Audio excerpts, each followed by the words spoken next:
السلام علیکم ورحمۃ اللہ وبرکاتہ۔ نحمد و نصلی علی رسولہ الکریم، اما بعد، اعوذ باللہ من الشیطان الرجیم۔ وقال اللہ تعالی یوم لا ينفع مال ولا بنون الا من اتى اللہ بقلب سلیم رب اشرح لي صدری ویسر لي امری واحلل عقدۃ من لسانی یفقهوا قولی سبحانک لا علم لنا الا ما علمتنا انک انت العلیم الحکیم۔ اللہم ارنا الحق حقا وارزقنا اتباعہ وارنا الباطل باطلا وارزقنا اجتنابہ، آمین یا رب العالمین۔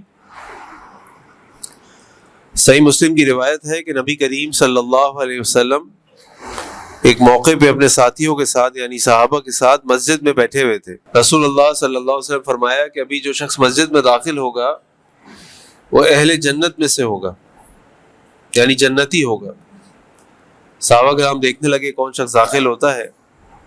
ایک انصاری صحابی داخل ہوئے جن کے داڑھی کے بال وضو کے پانی کی وجہ سے ٹیڑھے میڑھے ہوئے تھے اور ان کے الٹے ہاتھ میں ان کی چپل تھی۔ صحابہ نے ان کو دیکھا۔ اس کے بعد اگلے موقع پہ نبی کریم صلی اللہ علیہ وسلم نے دوبارہ فرمایا کہ اب جو شخص جنت میں داخل ہوگا وہ اہل جنت میں سے ہوگا۔ اور پھر صحابہ فرماتے ہیں ہم نے دیکھا کہ وہی شخص مسجد میں داخل ہوا، اور تیسری دفعہ بھی اسی طرح نبی کریم صلی اللہ علیہ وسلم اپنے صحابہ کے ساتھ مسجد میں بیٹھے تھے۔ پھر آپ نے فرمایا کہ اب جو شخص مسجد میں داخل ہوگا وہ جنتی ہوگا، اور پھر صحابہ فرماتے ہیں کہ ہم نے دیکھا کہ وہی شخص داخل ہوا۔ حضرت عبداللہ بن عمر رضی اللہ عنہما اس شخص کے گھر پہنچ گئے اور اس شخص کے گھر جا کے اسے کہنے لگے کہ میں آپ کے ساتھ رہنا چاہتا ہوں، میرا کوئی مسئلہ ہے، آپ مجھے اجازت دیں گے کہ میں آپ کے ساتھ رہ سکوں؟ اس شخص نے اجازت دے دی۔ حضرت عبداللہ بن عمر 3 دن اور 3 رات ان کے ساتھ رہے۔ حضرت عبداللہ فرماتے ہیں کہ میں نے دیکھا کہ رات کا وقت ہوتا وہ سو جاتے اور صبح فجر کے وقت اٹھتے اور فجر کی نماز پڑھتے، اور دن کے اوقات بھی ایسے ہی گزرتے۔ میں نے تو ایسی کوئی چیز نہیں دیکھی کہ میں کہتا کہ یہ شخص کو ایسا عمل کرتا ہے جو شاید ہم نہیں کرتے، کیونکہ وہ تو اس لیے اس کے پاس گئے تھے رہنے کے لیے کہ وہ دیکھ سکے کہ اس کے اندر ایسی کیا کوالٹی ہے جس کی وجہ سے اللہ کے نبی صلی اللہ علیہ وسلم فرما رہے ہیں کہ یہ جنتی شخص ہے۔ 3 دن کے بعد 3 راتوں کے بعد حضرت عبداللہ نے اس شخص سے پوچھا کہ میرے بھائی یہ سارا معاملہ ہوا، ہم بیٹھے تھے اور اللہ کے نبی صلی اللہ علیہ وسلم تمہارے بارے میں فرمایا کہ تم جنتی ہو، تم اہل جنت میں سے ہو، تم بتاؤ تم ایسا کیا کام کرتے ہو، ہمیں تو ایسا کوئی کام کرتے نظر نہیں آئے تم۔ اس شخص نے کہا کہ جب میں بستر پر لیٹتا ہوں تو میں اپنے دل میں کسی مسلمان بھائی کے لیے کوئی کینہ بغض نہیں رکھتا، سب کو معاف کر دیتا ہوں، اور نہ ہی میں کسی مسلمان بھائی سے کوئی حسد کرتا ہوں، میں ہر چیز اپنے دل سے صاف کر دیتا ہوں۔ حضرت عبداللہ فرمانے لگے یہی وہ چیز ہے جس کی وجہ سے اللہ تعالیٰ نے تمہیں جنت کا حقدار بنا دیا۔ یہ بات میں نے جمعے میں بھی کہی، پھر آپ کے سامنے کہہ رہا ہوں کیونکہ رمضان آنے والا ہے اور رمضان کا مہینہ تقوی کا مہینہ ہے، اپنے آپ کو جنت سے معاف کرانے کا، اپنے آپ کو جہنم سے معاف کرانے کا مہینہ ہے، جنت کے اللہ سے دعائیں کرنے اور واجب کرانے کا مہینہ ہے۔ لیکن اگر یہ سارا معاملہ ہو جائے تو کئی قسم کے مسائل رمضان میں ہمارے سامنے آ جائیں گے۔ اللہ تعالیٰ نے قرآن میں روزوں کی جو حکمت بتائی ہے وہ یہ بتائی ہے کہ یا ایھا الذین آمنوا کتب علیکم الصیام کما کتب علی الذین من قبلکم لعلکم تتقون، تاکہ تم تقوی اختیار کرو۔ اور ایک حدیث میں اللہ کے نبی فرماتے ہیں صلی اللہ علیہ وسلم تقوی یہاں پر ہوتا ہے دل کے اندر، تقوی ہاں ہونا، تقوی ہاں ہونا۔ لیکن اگر ہمارا دل کینہ سے، بغض سے، حسد سے، ان چیزوں سے بھرا ہوگا تو دل کے اندر تو کوئی جگہ باقی نہیں رہے گی۔ یہ تقوی آخر کہاں جائے گا؟ تقوی کا مکان یہ دل ہے، اور دل تو بھرا ہوا ہے کینہ سے، بغض سے۔ رات کو سوتے ہیں تو فلاں شخص کے ساتھ یہ، اس نے میرے ساتھ یہ کیا، اس نے میرے ساتھ یہ کیا، وہ میرے ساتھ یہ کرتا ہے، مجھے اس پہ غصہ ہے، اس نے میرا مال کھا لیا، اس نے مجھے کچھ کہہ دیا۔ یہی چیزیں ہمارے دل و دماغ میں چل رہی ہوتی۔ بعض اوقات رات کو خواب میں بھی باتیں آ رہی ہوتی ہیں، رات کو سوتے سوتے بھی بعض اوقات غصے میں ہم اٹھ کے بیٹھ جاتے ہیں۔ تو اگر ہمارے دل کے اندر جگہ نہیں ہوگی تو یہ تقویٰ کہاں جائے گا؟ اور بات یہ ہے کہ اللہ کے نبی صلی اللہ علیہ وسلم کی حدیث بھی آپ نے فرمایا تفتح ابواب الجنہ یوم الاثنین و یوم الخمیس، ہر پیر اور جمعرات کے دن جنت کے دروازے کھول دیے جاتے ہیں. فیغفر لکل عبد، ہر شخص کو معاف کر دیا جاتا ہے، لا یشرک باللہ شیئا، جس نے اللہ کے ساتھ شرک نہیں کیا ہوتا، اس کے علاوہ ہر شخص کو معاف کر دیا جاتا ہے، الا رجلا، سوائے اس شخص کے کانت بینہ وبین اخیہ شحنا، اگر اس کے اور اس کے بھائی کے درمیان کوئی جھگڑا ہو، کوئی ناراضگی ہو. صرف دو قسم کے لوگ ہیں جن کو معافی نہیں ملتی، ایک وہ شخص جو شرک کرتا ہو اور دوسرا وہ شخص جس کے اس کے اور اس کے بھائی کے درمیان جھگڑا ہو، ناراضگی ہو. جب تک یہ ناراضگی دور نہیں ہوتی اس کو معافی نہیں ملتی. پہلا مسئلہ تو یہ کہ دل میں جگہ ہی نہیں ہے، لہٰذا تقویٰ جائے گا کہاں؟ اور اس کا ثبوت یہ ہے کہ پورے مہینے ہم قیام کرتے ہیں، تلاوت سنتے ہیں، قرآن پڑھتے ہیں، ہمیں آنسو نہیں آتے. ہمارے دل پہ کوئی خشیت طاری نہیں ہوتی اللہ تعالیٰ کی. روزہ رکھنے سے تو 30 دن آپ مستقل روزہ رکھیں، 30 دن آپ مستقل کوئی کام کریں، انسان کو عادت ہو جاتی ہے. لیکن 30 دن گزرنے کے بعد شوال کے پہلے دن ہم سارے سبق بھول جاتے ہیں. اس دن کی تو فجر کی نمازیں بھی ہماری نکل جاتی ہیں، باقی نمازیں پڑھنا بھی مشکل ہو جاتی ہے جماعت کے ساتھ مسجد میں. کیوں؟ کیونکہ دل میں تقویٰ آیا ہی نہیں ہے. وہ جو اس روزے کا مقصد تھا اس کے لیے تو دل میں جگہ ہی نہیں تھی، تو تقویٰ کہاں آئے گا؟ کیسے اللہ کا خوف بڑھے گا؟ کیسے اللہ کی محبت بڑھے گی؟ کیسے اللہ کو خوش کرنے کا جذبہ پیدا ہوگا؟ کیسے نمازوں سے، مسجدوں سے، عبادات سے، قرآن سے محبت بڑھے گی؟ کوئی دل میں تو جگہ ہی نہیں ہے، تقویٰ آیا ہی نہیں ہے. وہ تو آتا تھا اور چلا جاتا تھا، آتا تھا چلا جاتا تھا، کیونکہ دل میں جگہ ہی نہیں ہے. اور دوسرا مسئلہ یہ ہے کہ اللہ کے نبی فرما رہے ہیں صلی اللہ علیہ وسلم کہ ہر شخص کے گناہ معاف کر دیے جائیں گے سوائے اس شخص کے جو شرک کرتا ہو یا اس کے اور اس کے بھائی کے درمیان جھگڑا ہو. اب ہم نے پورے مہینے روزے رکھے، قرآن پڑھے، قیام کیے، صدقات کیے، افطاریاں کرائیں، نیکیاں کی، لیکن ہمارا اور ہمارے بھائی کے درمیان جھگڑا ہے، تو ہمیں معافی نہیں ملے گی. یہ بات میں آپ سے اس لیے کہہ رہا ہوں کہ شیخ صاحب نے آپ کے سامنے یقیناً رمضان کی فضیلت کے اوپر درس دیے ہوں گے، ہو سکتا ہے اس موضوع پہ بھی بات کی ہو، لیکن وہ چیزیں انسان کے باہر ہیں. اگر دل کا معاملہ کلیئر نہ ہو، صاف نہ ہو، تو اس پوری محنت کا کوئی فائدہ نہیں ہوگا.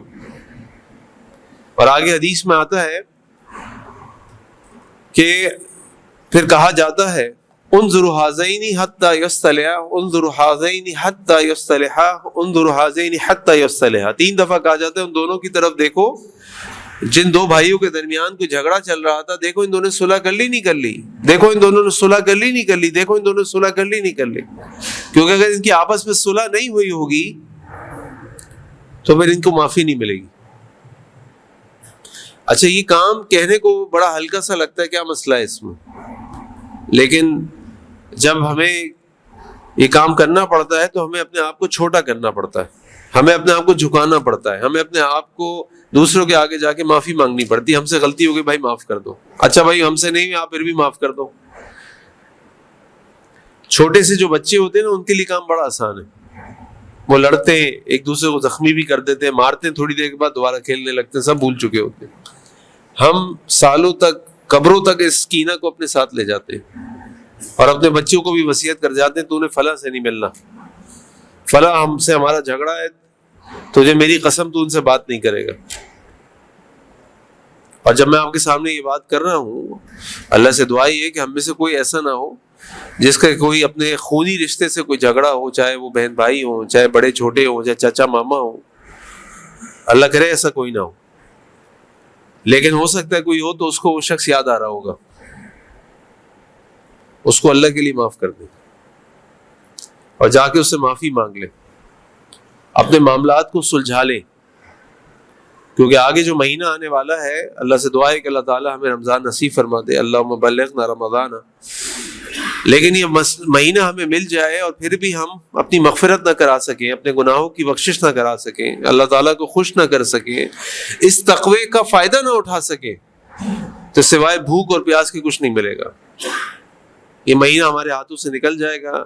اللہ کے نبی صلی اللہ علیہ وسلم کی حدیث آپ نے فرمایا، جب وہ ممبر پہ چڑھے اور 3 دفعہ آپ نے آمین کہا، صحابہ نے پوچھا کہ اللہ کے نبی صلی اللہ علیہ وسلم آپ نے 3 دفعہ آمین کہا، کیا بات تھی؟ تو ان میں سے ایک دفعہ آمین آپ نے جب کہا تھا، جب انہوں نے کہا کہ جبریل نے کہا کہ جس شخص کو رمضان کا مہینہ ملے اور وہ رمضان کا مہینہ پانے کے باوجود بھی اپنی مغفرت نہ کرا سکے، اللہ کے نبی آپ اس کے لیے دعا کیجئے اللہ اس کو برباد کر دے، اور میں نے کہا آمین۔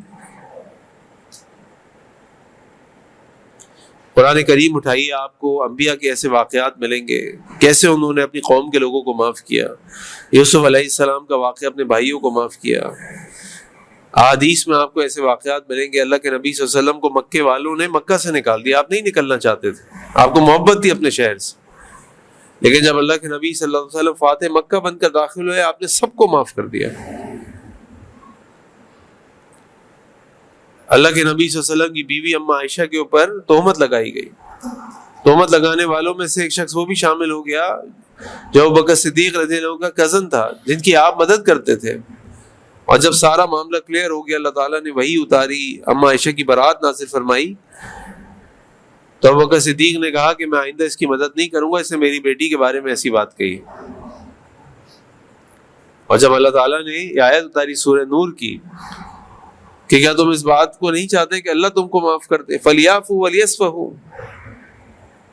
کہ تمہیں چاہیے تم بھی معاف کر دو، بھول جاؤ، درگزر کرو، تو فوراً ابوبکر صدیق نے فرمایا کیوں نہیں میرے رب، میں تو چاہتا ہوں کہ آپ مجھے معاف کر دیں، اور آپ نے اپنے اس رشتے دار کو معاف بھی کر دیا اور دوبارہ اس کی مدد کرنی شروع کر دی، کیونکہ آپ کیا چاہتے تھے؟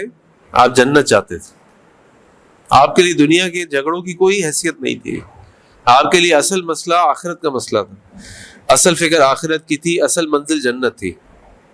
تو اگر ہم بھی یہ چاہتے ہیں کہ رمضان مبارک کے مہینے سے فائدہ اٹھائیں، اپنی مغفرت کرائیں اللہ تعالیٰ سے، اس مہینے کی جو محنت ہے اس محنت کے ذریعے سے اللہ تعالیٰ کا تقوی اپنے دلوں میں بڑھائیں، تو لوگوں کو اللہ کے لیے معاف کر دیں، ان سے معافی مانگ لیں، آپ کا قصور نہیں بھی ہے تو کسی طرح جائیں اپنے تعلق کو جوڑ لیں، صلہ رحمی کریں، اللہ تعالیٰ سے دعا ہے کہ اللہ تعالیٰ ہمیں صلہ رحمی کرنے کی توفیق عطا فرمائے۔